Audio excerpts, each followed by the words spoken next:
Hello, humans on the internet. I just have like an hour before work to myself after taking kiddo to school, and just wanted to rant. I may not even post it. I just really want to get stuff off my chest because I've been struggling with some pretty intense emotions this morning, and I guess a lot of what I'm feeling is like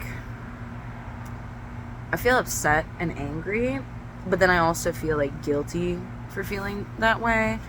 And with some like self-reflection, I've been thinking that perhaps I feel guilty because I don't feel that it's right to be angry with people for things that I've also done when I was a toxic individual, because it's hypocritical.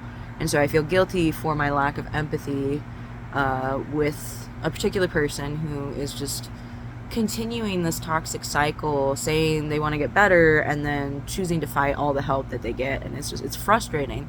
But I know that I've done that in my life too, so I don't really have a right to be judging them. And it's really not about judging, it's just more that I have a lot of like present emotions of anger and upset with it. And I guess really it comes from a place of like care, because if I didn't care about this person, I really wouldn't give a shit if they are hurting people and destroying themselves and all that. But I do care about them. And so I do care that not only are they not focusing on working on their own issues that they have like a really big need to be working on right now, but that they're also still trying to drag other people into their mess and like replace me as their partner slash caregiver. And it's like, while I obviously don't want that role in anyone's life, I don't want to be a caregiver to an adult that is not my family member or something. If I have a romantic partner, I'm not going to also be their caretaker, because that's gross to me. But it bothers me that this person also wants to find another person like that, even though clearly that toxic dynamic didn't work for them and only enabled them to remain unhealthy, remain not working on themselves, remain struggling with sobriety and violence issues and memory issues and all this stuff that is like pretty serious and does make them a legitimate and legal danger to themselves and others. And it's just, I guess I'm having trouble having empathy, because when I did get to a rock bottom like that, that was what it took for me to realize like I was fucking myself over and I needed to do things differently. And I guess it bothers me that this person can't see that. And again, I'm not trying to like judge or anything, and that's why I think I feel guilty, because I feel like I am judging them. But I'm also allowed to have my emotions of like feeling frustrated and disappointed, I guess. Just that people can say all these things and then not live up to expectations, and that's just like pretty normal for a lot of people to do to others. And it sucks that that's normal, because experiencing that on the other end is painful, But I do feel better already, just kind of ranting about it to myself and working through the emotions in like a logical fashion, because emotions are not logical. And so using the whole brain to integrate emotions into the logic and take the logic and put emotions behind it is helpful for me, helps me feel a little more at peace. That's like my brain's at war with itself. So that's just, this person has faced actual legal repercussions for their actions, physical repercussions, social repercussions, financial repercussions, and none of it has been truly enough to wake them up and see that they're co-creating this reality for themselves. And I know that sounds all like fortune cookie bullshit, and I know there was a time in my life where I would have fucking laughed at me, but I don't know quite how to explain it, even with all the words I could ever think of. But I don't know how else to say that it's just such a true feeling in me to recognize that I have control over my reactions. Even if I don't want to take responsibility for them, I'm the only one that chooses how I act and what I do and what I say, what I think, I'm the only one who has any say in that, really. I mean, people can like physically restrain you, but you can fight it or not, you know? Like, and so accepting that if I'm responsible for my physical actions, right, then I am also responsible for the social and emotional impact I have on others to a degree. You know, obviously we're not in control of how people perceive us, but we are in control of what we put out there to be perceived. And it just kind of makes me sick when people want to present themselves as like a passive and kind and healed person when they're in the throes of addiction and extreme deteriorating mental and physical health. It just doesn't seem fair that people can just lie about themselves like that to others and drag people into their bullshit, I guess, for lack of a fucking better word. It's just, there's the anger. I guess I feel almost kind of like an undeserved righteous anger of like, I want to protect people from this person, and I know that's not my responsibility either, so I need to feel it and then let go of it. So yeah, I'm feeling angry that I want to protect everyone from this person. I don't want anyone to go through what I went through.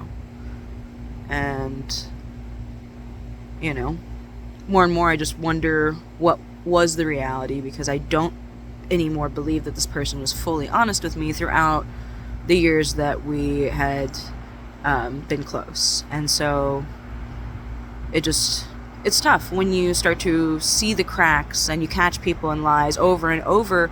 You just stop trusting them at face value, you know? It's hard to do so anyways, and it feels foolish to do so that's why it's hard. And also too, I think people should not tolerate having human-to-human relationships with people who are going to make them feel foolish repeatedly. I don't think it's respectful. And so, I don't know.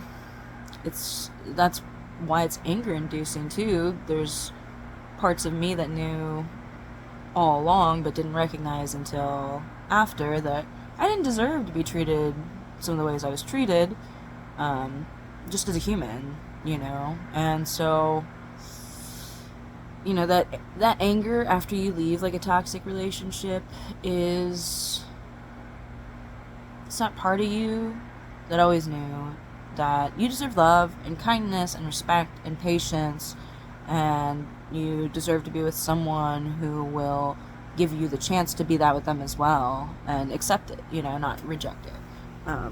Because if we're giving our love and kindness to someone and they throw it away, that kind of just hurts both of us. Them because they don't get it, the emotional, you know, love, and us because our love's being taken for granted. And it's a really painful experience to have your love taken for granted. It makes you wonder if it's even worth anything. And that can be really demotivating, I think. Because really, the last couple years, I had started to struggle really, really bad with my own motivation. I really had none. And just taking physical care of myself was too much for me. And I could go and do everything for everyone else, but I would have not showered for a week and not eaten for days, or you know, be in the same clothes that I'd been in for, you know, multiple days, and just teeth unbrushed. Like, I couldn't take care of myself, and I didn't have the motivation to, because, you know, I was struggling. And I don't know, I've found the best motivator really for me has been accepting my power over myself, because I realized when I didn't have that motivation to take care of myself, it was because I felt like it didn't matter if I took care of myself. So it's like, why are you going to feel motivated to do something that doesn't matter, right? So realizing how much it mattered, because I was the only one that could do it, has helped me find the energy to do so. And then also giving myself credit for it and thanking myself for it has continued to be like this motivation loop for me. So yeah, I am grateful for having this video to work through some really strong negative emotions I was having, and I do feel like better now that I'm talking about it and refocusing myself on what is within my control. And it's not other people, it's not who they hurt, it's not, and I'm not responsible for protecting everyone. I'm only responsible for protecting myself and my family. Like, as much as that sucks. And I mean, I like to protect my friends, but also too, like, there's only so much one person can do in reality, you know? And so I really have to prioritize who I'm going to spend energy protecting. And it needs to be me and my family first. And yeah. And it sucks that, you know, for people that want to, like, protect people out there when we can't, it fucking hurts really bad. Cuts to the core. When we want to save people that don't want to be saved, I don't know if there's anything quite as tragic as that I've experienced, at least. I mean, I haven't experienced a lot of tragedy, but romantic tragedy I have experienced in spades. And even just non-romantic love for people, when you see a human being that you know what they could do to fix their problems and they can't see it. And it's just, don't waste your breath telling them, because that's not going to work. And I know that from experience. And I'm not sure what to do still in those scenarios. I think my current method for self-preservation is just cut off and try to move on from the people that want to sink, because they're just going to drag you down with you, you know? And I mean, I love BoJack Horseman, and Anna Spanakopita has a story about being a lifeguard and being taught that some people you can't save because they'll thrash and bring you down with them. And as a lifeguard, you have to save the people you can save. And life is a lot like that. Some people are drowning. All of us, I think, are mostly drowning, but some people are thrashing and drowning. And even though you're drowning, it looks like they have it worse, but you try to save them and they will just pull you down under further than you already were. But maybe that's helpful, because once you leave, you're a little stronger and maybe you can swim after that or something. I don't know. That wasn't part of the BoJack thing, but just my own little 2 cents.